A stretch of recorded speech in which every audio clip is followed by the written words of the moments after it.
আপনাকে বুঝতে হবে আপনার জীবনটা কেবল নির্দিষ্ট সময় আর শক্তির যোগফল। শক্তিকে আমরা ম্যানেজ করতে পারি, কিন্তু সময়কে আপনি ম্যানেজ করতে পারবেন না।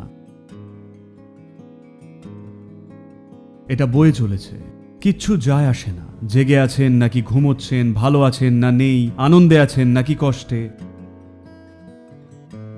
সময় বয়ে যাচ্ছে বয়ে যাচ্ছে। আমি কথা বলতে বলতেই আপনি মৃত্যুর আরো 2 মিনিট কাছে। সময়কে আপনি ম্যানেজ করতে পারবেন না, বয়েই চলেছে। নিজের শক্তিকে ম্যানেজ করতে পারেন, নিজের কাজকর্ম ম্যানেজ করতে পারেন, সময়টা কিভাবে কাজে লাগাবেন ম্যানেজ করতে পারবেন, কিন্তু সময়কে ম্যানেজ করতে পারবেন না, শুধু বয়েই চলেছে, তাই না?